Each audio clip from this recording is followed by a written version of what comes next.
পানির বোতল নিয়ে বিশ্বকাপের ম্যাচ দেখা যাবে না। শেষ মুহূর্তে এসে বিশ্বকাপে স্টেডিয়ামে পানির বোতল নিষিদ্ধ করল ফিফা। ফুটবলার, রেফারি এবং দর্শকদের নিরাপত্তার স্বার্থেই এমন সিদ্ধান্ত নিয়েছে ফুটবলের নিয়ন্ত্রক সংস্থাটি। Savoy Discount. Indulgence redefined. মধ্য দুপুরে ম্যাচ, সূর্য তখন মধ্য গগনে, তাপমাত্রা 30 পেরিয়ে যেতে পারে। ফুটবলের নেশা যতই হোক, তৃষ্ণাও কম থাকবে না।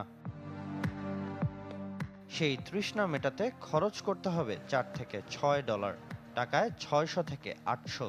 কেননা এমনই হবে বিশ্বকাপের মাঠে আধা লিটারের এক বোতল পানির দাম। কোক বা বিয়ার কিনলে গুনতে হবে আরও বেশি। এখনও দাম চূড়ান্ত না হলেও গেল বছর ক্লাব বিশ্বকাপের দাম ছিল এমনই। পানি নিয়ে প্রবেশের নিয়ম ফিফা হঠাৎ পরিবর্তন করায় বিপাকে পড়তে হবে দর্শকদের।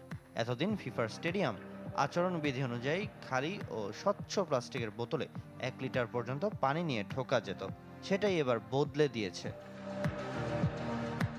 কারণ হিসেবে ফুটবলার, রেফারি, দর্শক, স্বেচ্ছাসেবক ও কর্মীদের নিরাপত্তাকে গুরুত্ব দেওয়ার কথা বলছে ফিফা। গেল বছর ক্লাব বিশ্বকাপে দর্শকরা একই অভিজ্ঞতার সম্মুখীন হয়েছিল। এই সুযোগে ব্যবসা বাড়বে কেবল ফিফার সাথে চুক্তিবদ্ধ পানীয় প্রতিষ্ঠান কোকা কোলার। তাদের কোমল পানীয়র সাথে দাসানি বা কিনলে ব্র্যান্ডের পানির বিক্রি বাড়বে।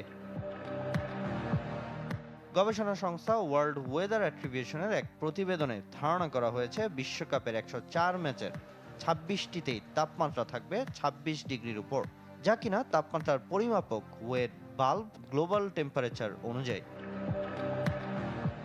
পরিবেশ ঠান্ডা করতে পানি ছেটানো সহ কুলিং টেন্টের ব্যবস্থাও থাকবে। তবে কোনো কিছুই পানির বিকল্প হতে পারবে না। সেক্ষেত্রে অর্থই একমাত্র সমাধান। সামিনিয়া স্যার, চ্যানেল 24।